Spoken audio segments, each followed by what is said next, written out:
supaya kita benar mengurusi dunia, maka kita diberi bekal, yaitu bekal akhirat. Karena aslinya diri kita ini adalah makhluk cahaya. Aslinya diri kita ini adalah ruh, bagian dari dirinya Tuhan yang ditiupkan ke dalam diri kita. Kalau tubuh ini cuma cangkang saja. Tubuh ini datang dan pergi. Tetapi yang di balik tubuh tidak pernah mengalami kematian. Yang di balik tubuh, sang hidup tidak mengalami kematian, karena hidup tidak pernah mati. Yang mengalami kematian itu bukan hidup. Yang mengalami kematian itu adalah kehidupan. Hidup dan kehidupan dua kata yang berbeda. Ketika hidup memasuki tubuh jasmani, di situ terjadi yang namanya kehidupan. Jadi kehidupan itu ada awalnya, ada akhirnya. Tapi hidup tidak berawal, tidak berakhir. Apa sih yang tidak berawal, tidak berakhir? Lingkaran. Makanya kalau kita buat lingkaran, biasanya pakai jangka, bagian yang ada jarumnya diam di pusat. Bagian pensilnya diputar. Berawal dari satu titik dan berakhir di titik yang sama. Meleset saja sedikit, jari-jarinya tidak sama, titik awal dan titik akhir nggak akan ketemu. Tapi ketika kita mampu mempertahankan jari-jari, satu mikron pun tidak bergeser dari pusatnya, maka titik awal akan bertemu dengan titik akhir. Jadilah lingkaran sempurna. Lingkaran sempurna dalam bahasa lain disebut mandala. Ketika lingkaran sempurna terjadi, titik awal dan titik akhir sudah tidak kelihatan lagi. Sehingga kita bingung mana awalnya, mana akhirnya. Jadi kalau di Quran Allah mengatakan wal awalu wal akhiru, dia yang awal, dia yang akhir, bukan berarti dia berawal dan berakhir. Hati-hati memahaminya. Justru ketika awal dan akhir bertemu secara sempurna, maka hasilnya menjadi tidak berawal dan tidak berakhir. Makanya rumus lingkaran kan bagus sekali. Kalau saya jelaskan secara kalkulus di sini gak cukup waktu. Kalau di depan kelas saya buktikan sama mahasiswa bagaimana cara menentukan luas lingkaran. Pakai kalkulus, pakai integral, pakai diferensial. Gampang itu. Ya. Kita mengambil aja elemen kecil dari lingkaran itu. Kalau elemen kecil itu jumlahnya tak berhingga, kemudian kita jumlahkan secara kontinu pakai ilmu kalkulus. Pernah dengar kalkulus kan? Itulah pentingnya belajar sains, belajar matematik. Supaya kita ini mengerti semuanya. Jangan cuman asal bicara. Makanya banyak sekali yang pengetahuannya sempit tetapi sudah mulai menjas pihak lain. Seakan-akan dia yang paling tahu. Itu namanya kebodohan. Rumus luas lingkaran adalah 22/7 kali jari-jari kali jari-jari. Luar biasa. Tafsirannya sangat luas. Dua-dua ini kalau dikaitkan dengan Quran itu surat yang ke-22. Surat apa? Surat Al-Hajj. Haji itu bercerita tentang perjalanan spiritual menuju rumah Tuhan, pergi ke Baitullah. Untuk apa kita pergi ke Baitullah? Bait itu rumah Allah, ya Allah. Baitullah artinya rumah Allah. Masa iya pergi ke rumah Allah tidak punya tujuan? Pergi ke rumah Allah tentu saja tujuannya cuma satu, ingin bertemu yang punya rumah. Setuju? Kalian berkunjung ke rumah saya, masa cuma ingin berkunjung ke rumahnya? Apa tidak mau ketemu gitu dengan yang punya rumah? Dan yang punya rumah jelas tidak akan menerima tamu di halaman. Pasti menerima tamunya di dalam rumah. Dan kalau kalian berkunjung ke rumah saya, masuk ke rumah saya, insya Allah air putih mah pasti dapat. Yang suka kopi, ya kopi pasti dapat. Ya pasti disuguhin lah. Masa iya tamu datang gak dimuliakan?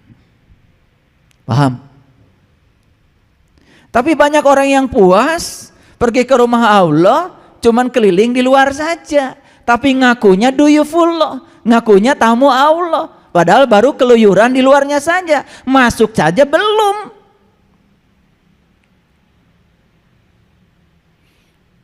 Tapi setelah itu merasa diri paling segalanya karena sudah punya gelar. Yang laki-laki punya gelar haji, yang perempuan punya gelar hajah. Padahal masuk rumahnya saja belum, baru muter-muter di luar.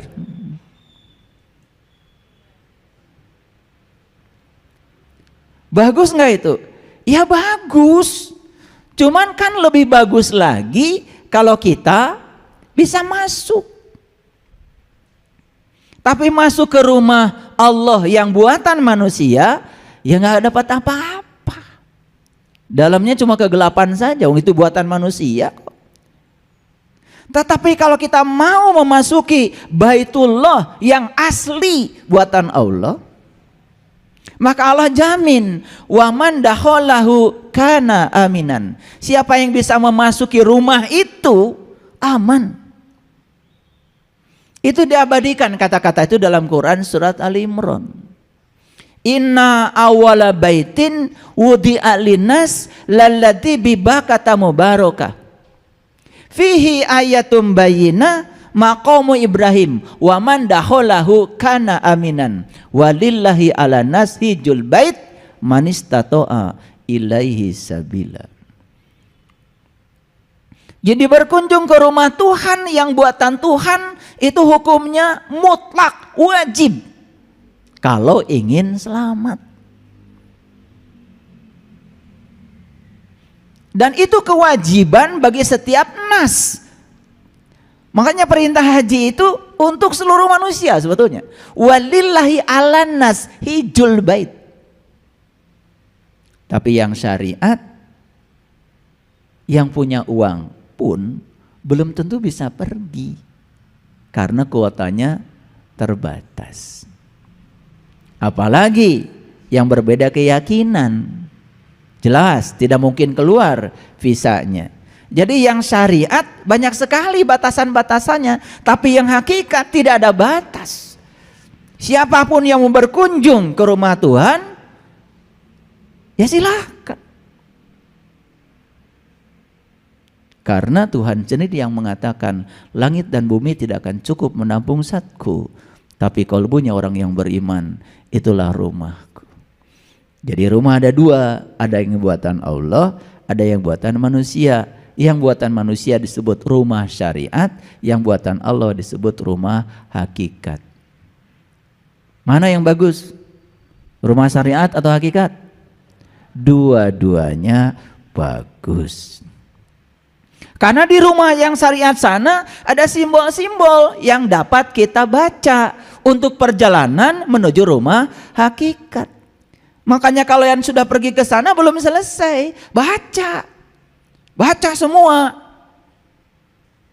Kenapa tawafnya 7?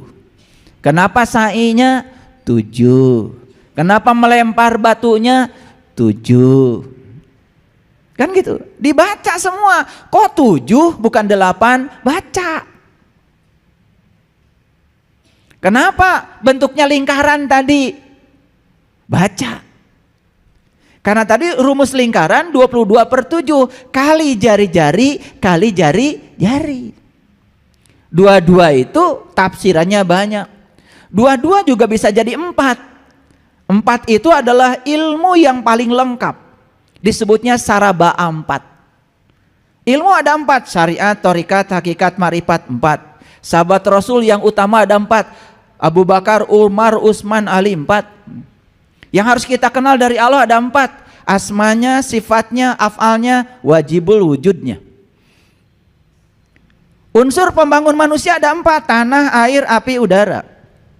Yang membuat kita pintar juga ada 4. Pendengaran, penglihatan, pernapasan, pembicaraan. Sifat Rasul juga ada 4. Sidik, amanah, fatonah, balago. Ini yang disebut ilmu saraba 4. Jadi 22 itu tafsirannya banyak. Bisa juga 22 itu mencerminkan Quran surat Al-Hajj. Tapi yang luar biasa 22 itu kok jadi luar biasa. 22/7. 7 juga tafsirannya banyak. 7 lapis langit, 7 lapis bumi, 7 kali tawaf, 7 kali sa'i, 7 batu melempar jumroh. Banyak dibalik angka 7. Bahkan surah Al-Fatihah sebagai pembuka Quran pun 7 ayat. Tahu ayat? Tahu ayat? Ayat itu bahasa Arab artinya tanda. 7 tanda. Makanya kalau kamu ingin melakukan perjalanan ke dalam diri, kenali dulu 7 tanda.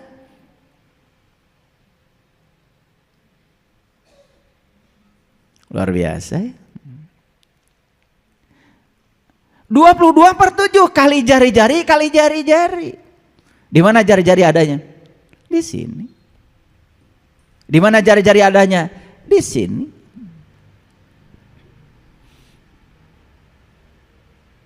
Bisa nggak membayangkan hidup tanpa jari-jari? Bisa? Bisa nggak membayangkan hidup tanpa jari-jari? Ngetik nggak ada jari, nggak jadi. Kalau nggak ada jari, buku nggak jadi. Ngiris bawang pun di dapur nggak bisa, karena kalian nggak bisa pegang pisau kalau nggak ada jari-jari. Luar biasa itu. Jadi jari-jari ini adalah tangan Tuhan yang diberikan kepada kita, dititipkan kepada kita untuk menjadi kepanjangan tangannya, menyampaikan cinta kasihnya. Seorang ibu menjadi juru selamat bagi anaknya dengan jari-jarinya. Betul nggak? Iya. Buka baju pakai jari, buka kancing pakai jari. Coba. Pernah nggak membayangkan hidup tanpa jari-jari? Tapi jari-jari ini bukan sekedar itu, ada rahasia yang lebih dalam dari itu. Pernah nggak bertanya, kenapa kok jari-jari saya tidak sama panjang ya? Kenapa jaraknya juga tidak sama? Pernah nggak? Lah kan nggak pernah nanya, tidak ada jawaban. Karena yang akan menemukan jawaban hanya mereka yang mengalirkan pertanyaan. Pernah lihat lafaz Allah? Alif, lam, ha. Biasanya ha-nya itu terbuka begitu. Sama nggak dengan ini? Sama nggak dengan ini? Ini alif, ini lam, ini ha. Luar biasa. Maka Allah bilang di Quran, yadullah fauqa aydihim. Yadullah, tangan Allah sudah ada pada dirimu. Kalian memberi pakai tangan bukan? Kalian makan pakai tangan bukan? Subhanallah. Tidakkah cukup bahwa sebetulnya semua itu karena cinta kasihnya yang luar biasa? Tuh, kalau sudah tahu rahasia 22, rahasia 7, rahasia jari-jari, ketemu tuh mandalanya. Begitu ketemu mandalanya, akan ketemu satu kesadaran. Oh, ternyata diri saya ini tidak pernah mati. Diri sejadi saya abadi, seabadi ilahi, tidak berawal, tidak berakhir. Ini baru belajar matematika lingkaran saja. Udah keren. Dan semua yang bentuknya lingkaran dinamis. Ban bentuknya lingkaran. Karena bentuknya lingkaran, dia bisa mengantarkan kita kemanapun kita mau. Bayangkan kalau ban bentuknya kotak. Makanya kotak selalu lambang statika. Kotak itu selalu lambang kemunduran.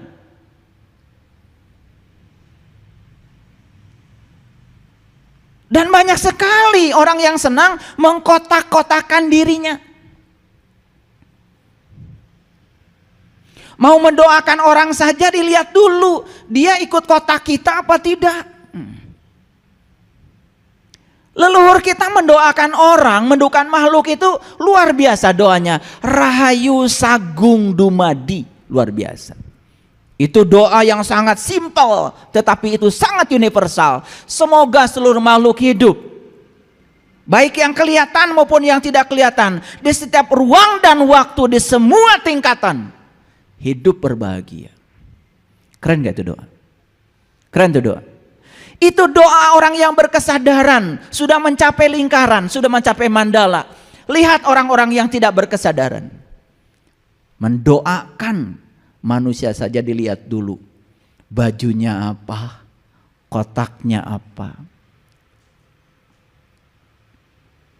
Makanya kotak itu lihat.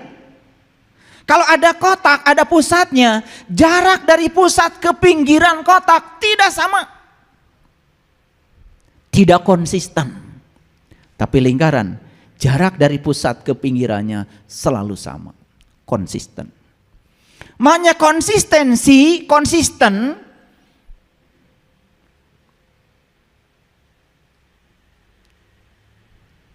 itu menjadi bahasa integritas. Tetapi dalam bahasa Quran disebutnya istiqomah. Dan istiqomah bukan konsistensi. Karena konsistensi itu justru juga tidak dinamis. Istiqomah itu bukan konsisten. Istiqomah itu istiqomah dari mustaqim. Mustaqim itu berarti selalu bangkit, selalu inovatif, selalu kreatif, dinamis. Maka orang-orang yang dinamis, pemikirannya dinamis, maka jiwanya juga dinamis, hidupnya penuh warna-warni, pengalaman hidupnya kaya. Beda dengan orang yang meletakkan dirinya dalam sebuah kotak rigid.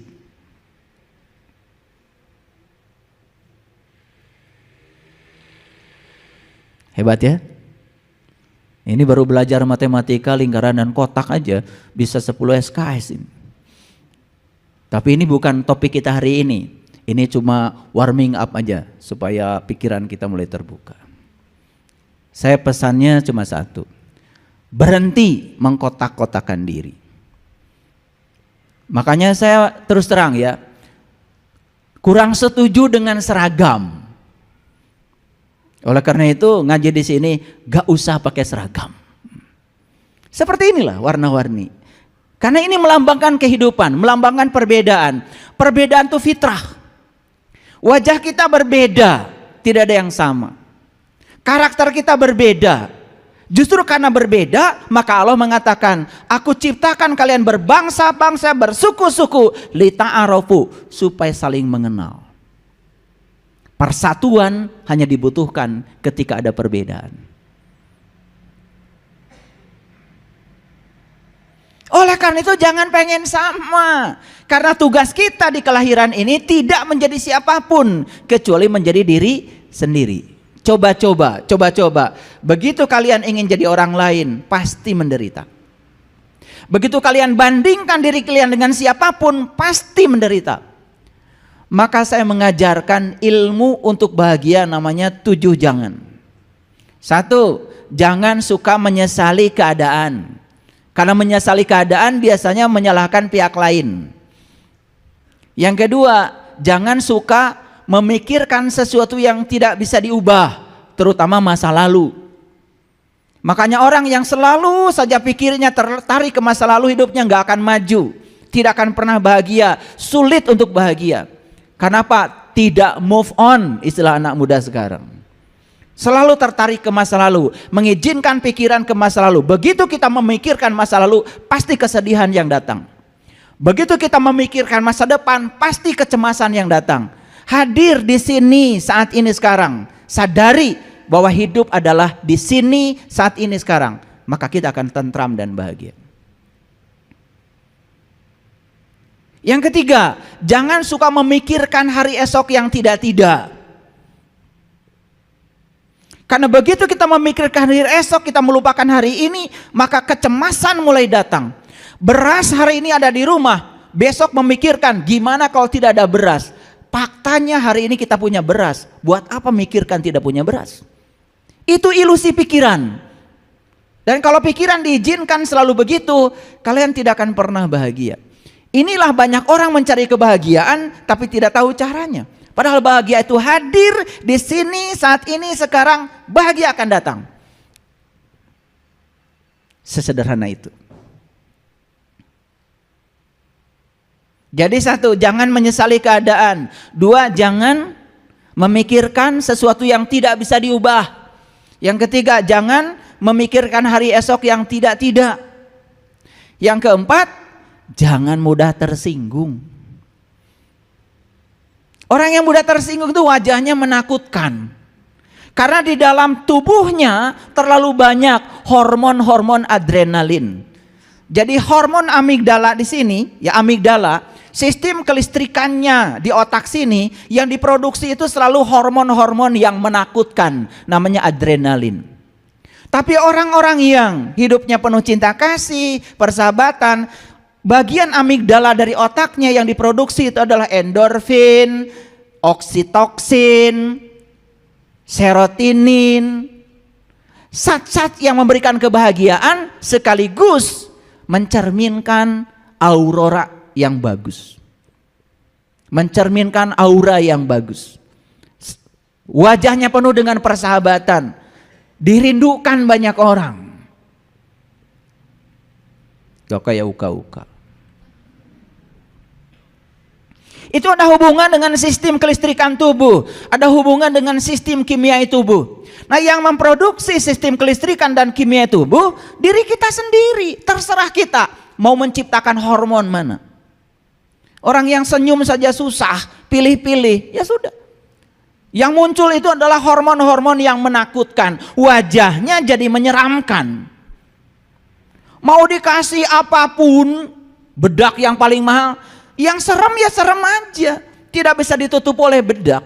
Karena kecantikan setiap manusia itu lahir secara alami dari dalam.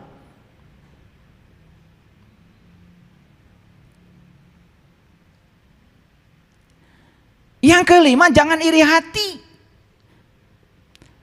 Maka di Quran dikatakan wa min syarri hasidin idza hasad. Hasad itu adalah penyakit, biangnya segala penyakit ruh. Biangnya segala penyakit jiwa. Makanya orang yang hasad tidak akan pernah jadi manusia. Lihat, Quran surat Al-Falaq itu adalah sarana untuk menjadi Quran surat An-Nas.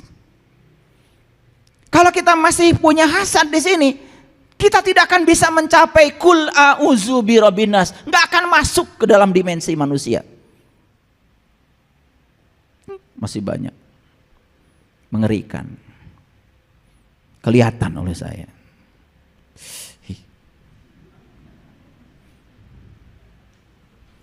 Gelap, selalu berburuk sangka, selalu berpersepsi salah. Orang yang gelap selalu persepsinya salah. Tambang saja dianggap ular. Begitu masuk ruangan gelap, dia lari terbirit-birit dan jatuh. Yang membuat dia jatuh bukan ular. Apa? Persepsi dia tentang ular. Karena dia melihat tambang dalam kegelapan, dia pikir itu ular. Dia teriak, ular, ular, ular. Begitu dinyalakan lampu, dia baru sadar kalau itu tambang.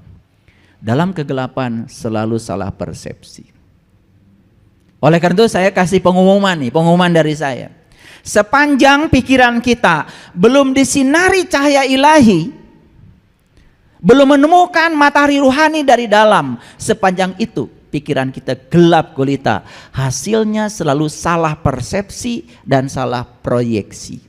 Itu sumber penderitaan kita. Itu yang kelima. Yang keenam, apa? Jangan hidup dengan pembanding. Jangan bandingkan dirimu dengan siapapun. Karena tugasmu di semesta ini menjadi dirimu sendiri. Disitulah kita akan menemukan yang namanya kemerdekaan batin, kemerdekaan jiwa. Kalau kita sudah menjadi diri kita sendiri. Dan kalian selama bertahun-tahun mengizinkan diri kalian menjadi orang lain. Maaf, bahkan belajar agama pun ngikutin apa kata orang. Bukan apa kata kita, bukan apa kata leluhur, apa kata orang. Lucu. Anak kita yang lahir, tetapi yang diselamat datangkan Hasan dan Husain. Betul Pak tidak? Marhaban ya dal Husaini. Loh, yang datang anak kita. Kata anak kita, kok yang diselamat datangkan yang lain? Makanya anak kita culang cileng. Sudah ngeluaran duit banyak, tetapi yang dimahrabain malah orang lain. Saya bukan anti itu, tapi kan Hasan dan Husain itu cucunya Rasul. Di zaman itu marhabannya Jadal Husaini. Di zaman itu cing ayo nama tuh diganti. Karena udah datang teh Santi, Yani, Tita, Tuti, Ahmad, Asep, Agus. Karunya eta budak kes dibarengarana Agus, tapi yang dimahrabakan Husain lagi. Karena orang begitu ngikutin aja apa kata orang. Jadi jangan salahkan anak kita tidak bahagia, karena anak kita nggak pernah dibahagiakan kok. Betul apa tidak? Ini saya ngomong fakta, ini bukan fitnah, fakta. Tapi karena begitu ngikuti aja gitu. Kan namanya anak salsabila. Kenapa tidak selamat datang salsabila? Kamu adalah tamu agung titipan semesta. Saya sebagai ayah dan ibunya siap mengantarkan kamu menjadi diri kamu sendiri. Silahkan kamu mau sekolah di mana, mau mengembangkan bakat apa, jodohnya siapa, saya tidak akan intervensi. Karena kamu datang ke semesta sudah bawa data sendiri. Kamu datang ke semesta untuk mengurai data kamu sendiri. Silahkan kamu jadi diri kamu sendiri. Orang tua hebat karena sadar. Hargai anak sebagai tamu agung yang datang ke semesta untuk jadi dirinya sendiri. Maaf. Bahkan anak dalam keadaan tidak tahu apa-apa. Dikasih baju ini, kasih baju itu. Bahkan anak dalam keadaan tidak tahu apa-apa. Baju pun sudah tidak boleh memilih lagi. Keyakinan pun sudah tidak boleh memilih lagi. Bahkan anak dalam keadaan tidak tahu apa-apa, tidak pernah ditanya mau apa, disuruh mengaku apa oleh ayah dan ibunya. Dan kita bangga ketika anak kita menjadi diri kita. Padahal Allah merencanakan anak kita untuk menjadi apa yang direncanakan Allah, bukan yang direncanakan ayah ibunya. Sadar gak kita? Pernah nanya gak sama Allah, ya Allah, terima kasih Engkau telah titipkan anak ini kepadaku. Kehormatan yang luar biasa. Izinkan aku memahami apa rencanamu dengan anakku ini. Pernah nanya begitu? Anak gak mau jadi dokter karena ayah ibunya dokter, harus jadi dokter. Ayah ibunya jago matematika, anaknya harus jago matematika. Terus dibentuk mereka menjadi ayah ibunya. Padahal Allah punya rencana yang lebih hebat dari sekedar itu, dan kita melupakannya. Itulah kegelapan pikiran yang telah menjadi tradisi kita. Dan kalau anak sesuai dengan keinginan kita, kita menganggap kita sudah sukses mendidik anak. Saya hari ini ya punya banyak data. Di kesehatan holistik, Yang cancer ini, cancer itu, penyakit ini, penyakit itu. Luar biasa begitu banyak. Siapa mereka? Stres. Kenapa? Mereka tidak menjadi diri mereka. Mereka melakukan pekerjaan sebagaimana yang orang tua mau, padahal anak tidak senang. Begitu anak kita melakukan yang dia tidak suka, setiap hari yang dia kerjakan adalah beban. Timbul depresi ringan, selanjutnya depresi berat, ujungnya tubuh dia menjadi simptom. Segala penyakit datang. Di usia muda, tubuhnya sudah tidak bisa jadi kendaraan lagi.